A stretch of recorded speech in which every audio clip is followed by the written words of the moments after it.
నాట్లు పోసేదొక్కడు, తూట్లు పొడిచేదొక్కడు. ఒకడు ఎగ్గొడితే ఇంకోడు దిగ్గొడతాడు. ప్రస్తుత కాంగ్రెస్ దీనావస్థకు ఇదొక్కటే మూల కారణమా? అంతర్గత ప్రజాస్వామ్యం పరిడవిల్లే కాంగ్రెస్ పార్టీలో ఈ అంతర్యుద్ధం మామూలు విషయమే కదా.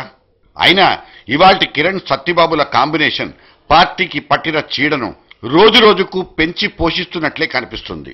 సుస్థి చేసిన పార్టీకి డాక్టర్ కిరణ్ ట్రీట్మెంట్ ఇస్తున్నా సత్యబాబు చేస్తున్న ఓవర్ యాక్టింగే కొంప ముంచేస్తోందా?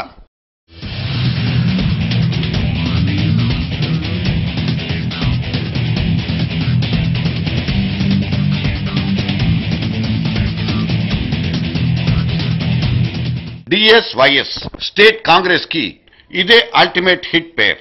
ఎందుకంటే వీళ్ళిద్దరి పేర్ల మీదనే ఆల్ టైమ్ రికార్డ్ నమోదై ఉంది. 2 సార్లు సూపర్ సక్సెస్ కొట్టిన ఈ కాంబినేషన్ కు సాక్షాత్తు హైకమాండే పరవశించిపోయి జైహో చెప్పింది కూడా. ఒకరికొకరు అనే సింపుల్ కాన్సెప్ట్ తో ఇంటి గుట్టు రట్టవ్వకుండా, శత్రు పేపర్లకు కూడా దొరికిపోకుండా ఈ ఇద్దరు 7 సంవత్సరాల పాటు ఎలా నెట్టుకొచ్చారో తెర మీద చూసిందే. వాళ్ల రూలింగ్ లో అటు పార్టీ ఇటు ప్రభుత్వం రెండింటా సుభిక్షం సంక్షేమం. దీన్ని కాదరగలిగే వాళ్ళు ఎవరైనా ఉంటే 2004-2009 నాటి విజయ డంకాలు వాళ్ల చెవుల్ని మళ్లీ తూట్లు పొడిచేస్తాయి. సర్దుకుని పోవడం అన్నదే వైఎస్డిఎస్ పాటించిన పరమ సూత్రం. మరి ఆ సర్దుబాటు ఫార్ములా ఈ సత్యబాబు ఒంటికెందుకు పట్టలేదు? ముఖ్యమంత్రి నేనైనా కావచ్చు, ఎవరైనా కావచ్చు అంటూ వినిపించి వినపడకుండా కూనిరాగం తీసినప్పుడే కిరణ్ కుమార్ గుండెల్లో కలవరం పెంచేసిన బొత్సాబాబాయ్ అసలు రంగేంటి? అసలే పార్టీ చిన్న భిన్నానికి దగ్గరైపోతుంటే తెడ్డేసి ఒడ్డుకు లాగాల్సిన డ్యూటీని సత్యబాబు సక్రమంగా నిర్వహించకపోవడంలో ఆంతర్యం ఏమిటి అని కాంగ్రెస్ చెవులు తెగ కొరికేసుకుంటున్నాయి. ఇందులో ఆశ్చర్యం గొలిపేంత పరమరహస్యం ఏమీ లేదు కూడా. తన తర్వాతి మజిలీ సీఎం క్యాంప్ ఆఫీసర్ అని సత్యబాబు స్వప్నమై ఉండొచ్చు. రాజకీయాల్లో ఆశపడ్డం అనేది అస్సలు తప్పే కాదు. కానీ నెల విడిచి సాము చేయడం, వర్తమాన బాధ్యతను మర్చిపోవడమే కొందరిని తీవ్రంగా బాధ పెడుతున్న అంశం. పార్టీని వదిలిపెట్టి పాహిమాం అంటూ లోటస్ పాండ్ దగ్గర పొర్లుదండాలు పెట్టేసిన ఎమ్మెల్యేల్ని నయానో భయానో వెనక్కు రప్పించే ఆపరేషన్ ఇప్పుడు కాంగ్రెస్ లో జోరుగా సాగుతోంది. కిరణ్ విసిరిన కొన్ని పాచికలు వర్కౌట్ అవ్వడం, కొన్ని జగన్ టిక్కెట్లు ఈ పాటికే చిరిగిపోవడం కూడా జరిగిపోయింది. రచ్చబండ మీద కిరణ్ కుమార్ కు సాష్టాంగ పడినంత పనిచేసిన కొన్ని మెతుకులే ఇక్కడ సాక్ష్యాధారాలు. అసెంబ్లీ నియోజకవర్గంలో మిగిలిపోయినటువంటి అభివృద్ధి కార్యక్రమాలు, ఇంకా కొత్తగా మొదలుపెట్టవలసినటువంటి అభివృద్ధి కార్యక్రమాలు ఏదైతే ఉన్నాయో అవన్నీ కూడా తప్పకుండా నేను నెరవేరుస్తాను, నీకు నీ ప్రజలకు నేను అండగా నిలబడతానన్న మాట ఇచ్చి ఆ మాట ప్రకారం ఈరోజు మా ముందుకు వచ్చి ఆ మాట ప్రకారం అవన్నీ కూడా నెరవేర్చే కార్యక్రమంలో భాగంగా ఈరోజు రక్తబంధ కార్యక్రమం నెరవేర్చినటువంటి మీకు నా హృదయపూర్వకమైనటువంటి కృతజ్ఞతలు తెలియజేస్తూ తప్పకుండా ఏలూరు అసెంబ్లీ నియోజకవర్గ ప్రజలు నేను కూడా మీకు రుణపడి ఉంటామని మీకు ఈ సభాముఖంగా జగన్ శిబిరం పల్చబడుతోందన్నది కాంగ్రెస్ కు తాజా శుభవార్త. కానీ క్రెడిట్ అంతా కిరణ్ కుమార్ కే దక్కుతోందన్నదే పిసిసి చీఫ్ గొంతులో గరణమై కూర్చుందా? లేకపోతే ఈ ఆదుర్దా ఎందుకు? ఆ ఆదేశాలేమిటి? గాంధీ భవన్ కొచ్చి లెంపలేసుకుంటేనే సంపూర్ణ ప్రాయశ్చిత్తం, అప్పుడే మా ఎమ్మెల్యేలుగా అఫీషియల్ గా స్టాంపు పడేది. ఇవన్నీ సెటైర్లు కాదు, సత్యబాబు సీరియస్ ఆర్డర్స్. తాయిలాలిస్తానంటూ ఆచ చూపాడా, తోలు తీస్తానని హెచ్చరించారా తెలియదు. కానీ రచ్చబండ మీదకి జగన్ వర్గం ఎమ్మెల్యేల హాజరు శాతాన్ని కిరణ్ కుమార్ పెంచగలిగారు. చంద్రబాబు నుంచి అవిశ్వాస గండం పొంచున్నప్పటికీ డోంట్ కేర్ అని కౌంటర్ ఇచ్చే స్థాయిలో ఇవాళ కిరణ్ కుమార్ నిలబడగలిగారు. మొన్న స్పీకర్ను కలిసి మా రాజీనామాల్ని చెత్తబుట్టకు సమర్పించండి మహాప్రభో అంటూ మొరపెట్టుకున్నంత పనిచేసిన ఎమ్మెల్యేల బ్యాక్గ్రౌండ్ కూడా కిరణ్ దేనన్న వాదన ఉంది. అది ఎమ్మెల్యేగానే పనులు 2 రకాలు. అధికార పార్టీకి అనుకూలంగా ఉన్నప్పుడు పనుల వేగవంతం వేరు, ప్రతిపక్షంలో ఉన్నప్పుడు పనుల వేగవంతం వేరు. అది ఏ పార్టీ అంతే. ఇప్పుడు జగన్కు వచ్చిన అత్యవసరం లేదు కదా. అత్యవసరం ఉందా ఏమన్నా? మేము నిన్న చెప్తున్నాం, ఇప్పుడు చెప్తున్నాం. జగన్కు అత్యవసరమైనప్పుడు కావాలంటే జగన్తో పాటు ఉంటాం, అత్యవసరం లేనప్పుడు కాంగ్రెస్ పార్టీతో ఉంటాం. పార్టీకి నేనే కేరాఫ్ అన్నంత ధీమా వ్యక్తం చేస్తున్న సత్యబాబు వ్యవహారమే కిరణ్ కు కొత్త ఇరకాటాన్ని తెచ్చిపెడుతోంది. పీచేమూడు తీసుకున్న ఎమ్మెల్యేల్లో పార్టీ పట్ల 100% అంకితభావం లేనే లేదన్న సంగతి అందరికీ మళ్ళీ సత్యబాబుకు తెలుసు. అటువంటప్పుడు గాంధీ భవన్లో అటెండెన్స్ వేసుకోవాలంటూ జీవో జారీ చేయటం తెంపరితనం కాదా? కిరణ్ శిబిరానికి సరిగ్గా ఇక్కడే కాల్తోంది. పుండు మీద కారం జల్లే సంప్రదాయాన్ని పీసీసీ రథసారథి మానుకోకపోతే పార్టీకి కష్టకాలం కంటిన్యూ అవుతుందని సీనియర్లు శాంతి కాముకులు వేదన పడుతున్నారు. మొన్నటి వరకు చంద్రబాబు అనే ఒకే ఒక ప్రధాన శత్రువుతో కాంగ్రెస్ పోరాడేది. ఇప్పుడు జగన్ పేరుతో కొత్త సంకటం. ఈ క్లిష్ట పరిస్థితుల్లో పార్టీని కాపాడుకోవడం కోసం కాడెద్దుల్లా కష్టపడాలని కేంద్రం వీళ్ళిద్దరినీ ఆదేశించింది. ఇక్కడ సత్యబాబు తన ఒంటెద్దు పోకడలతో హైకమాండ్ ఆదేశాల్ని తొంగలోకి తొక్కేస్తుంటే పార్టీ స్థితిగతులు అడ్డం తిరిగేస్తాయని క్యాడర్ కంగారెత్తిపోతోంది. కాంగ్రెస్ కల్చరే ఇంత అని సైడిచ్చుకుంటే కొంప కొల్లేరవడవే మిగిలేది. పావలా వడ్డీని ఇంకో పావలా తగ్గించి 0% దగ్గర చేసిన కిరణ్ కుమార్ ఆడపడుచుల ఓటు బ్యాంకును ఆలింగనం చేసుకోవడే ప్రయత్నం చేస్తున్నారు. ₹2 బియ్యాన్ని సగానికి సగం చిక్కపరిచి ₹1 ఇచ్చి దరిద్రుల పాలిట దేవుడవ్వాలని కలలు కనేస్తున్నారు. తన మార్కు బలపడ్డం కోసం ఈ సేవను మీ సేవగా మార్చుకున్నారు.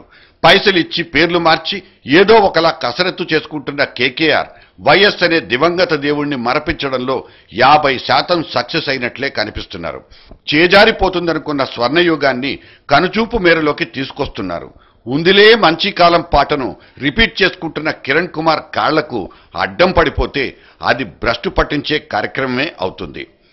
మంత్రిగా ఓ కత్తి, పీసీసీ అధ్యక్షుడిగా ఇంకో కత్తి పట్టుకుని జోడు గుర్రాల స్వారీ చేస్తున్న సత్యన్న ఎందుకీ కత్తి సాము? Cease fire.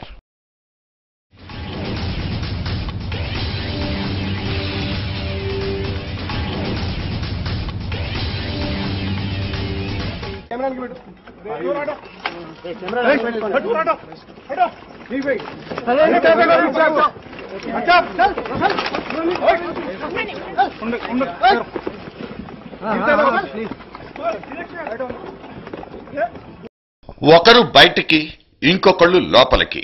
లెక్క బ్యాలెన్స్ అయిపోయింది. కలకంటి కంట కన్నీరు ఒలకనెక్కూడదన్నది మనకున్న ఒక ధర్మసూత్రం. కానీ భారతీయ శిక్షాస్మృతికి వయోలింగ భేదాలనేవే లేవు. ఒక అరవింటి ముద్దుల కూతురికి ఊరటనిచ్చిన అదే చట్టం ఇంకో తెలుగింటి ఆడపడుచును జైలుకు పంపించింది. కుంభకోణాల సీజన్లోకెల్లా ఇదొక ఆసక్తికరమైన పరిస్థితి.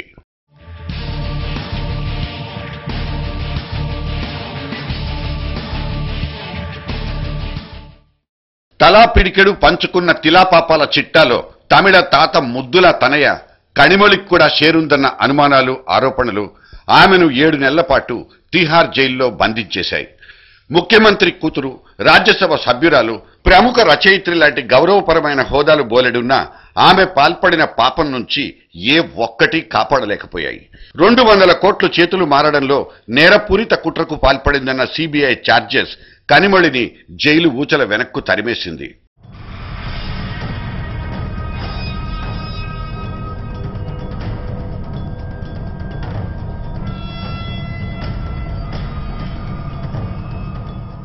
పుత్రికా శోకంతో పొగిలి పొగిలి ఏడ్చాడో లేదో తెలియకుండా ఆ తండ్రికున్న నల్ల కళ్లద్దాలు జాగ్రత్త పడ్డాయి. 2 సార్లు 10 జన్పథ్ గడప తొక్కి సోనియా గాంధీ చేతులు పట్టుకుని బతిమిలాడారో కూడా ఆ 4 గోడలకు మాత్రమే తెలుసు. ఈ విషణ్ణ వదనానికి మేడం కరిగిందో లేదో గాని సిబిఐ మాత్రం మనసావాచా మినహాయింపులిచ్చి కణిమొళి వైపే నిలిచింది. బెయిలిస్తే మాకేం అభ్యంతరం లేదన్న సిబిఐ వాదన మిగతా ప్రపంచానికి అనుమానాస్పదంగా అనిపించినా కోర్టు మాత్రం పెడచెవిన పెట్టలేదు. 2G కేసులో మరో 4గురితో కలిసి కనిమొళి కూడా తిహార్ బంధనాల్ని విడగొట్టుకుని చెన్నపట్నానికి చేరుకుంటుంది. డిఎంకే శ్రేణుల్ని, కరుణానిధి కుటుంబాన్ని ఉక్కిరిబిక్కిరి చేస్తున్న ఈ కోలాహలం ఇలాగే కొనసాగుతుందా? మాజీ మంత్రి ఏ రాజా తప్ప మిగతా 5గురు కార్పొరేట్ పర్సనాలిటీలు, 4గురు మీడియేటర్లు బెయిల్ మీద రిలీజ్ అవ్వడాన్ని బట్టి చూస్తే సిబిఐ 2G కేసును నీరుగార్చేస్తుందా అన్న అనుమానాలు మాత్రం బలపడుతున్నాయి. ఆ కనిమొళి కథ అలా ఉంటే ఇక్కడో ఇంకో కలకంటి కంట కన్నీరొలికిపోతున్న దృశ్యం దాదాపు హృదయ విదారకం. కరెన్సీకి కక్కుర్తి పడిందో లేక ఎస్బాస్ సర్వీస్లో తల మునకలయ్యారో కారణమేదో తెలియదు. కానీ ఐఏఎస్ అధికారిని శ్రీలక్ష్మి అవినీతికి పాల్పడినట్లు మాత్రం ఆధారాలు దొరికిపోయాయి. కట్ చేస్తే చంచల్గూడ జైల్లో మేడం శ్రీలక్ష్మి. వైఎస్ఆర్ హయాంలో గనులు, పరిశ్రమల శాఖ కార్యదర్శిగా చేసిన శ్రీలక్ష్మి అవకతవకల్ని అవలీలగా చేసినట్లు సిబిఐ గుర్తించింది. వైఎస్ ఆదేశాల మేరకు ఫైళ్లను చకచకా కదిలించి ఓఎంసీకి 68.5 హెక్టేర్ల మేర గనుల్ని అక్రమంగా కట్టబెట్టినట్లు, ఎటువంటి సమీక్షలు నిర్వహించకుండానే ఈ తంతంతా జరిగిపోయినట్లు సిబిఐ కన్ఫర్మ్ చేసుకుంది. సబితా, శ్రీలక్ష్మి, వైఎస్ల నేతృత్వంలో జరిగిన ఈ త్రిముఖ వ్యూహానికి ఆ నలుగోడలే సాక్ష్యాలు. ప్రాథమిక విచారణకే జడిసిపోయి చెన్నైలో దాక్కున్న శ్రీలక్ష్మి ఆ తర్వాత కిరణ్ అపాయింట్మెంట్ కోసం క్యాంప్ ఆఫీస్ దగ్గర క్యూలో నిలబడాల్సి వచ్చింది.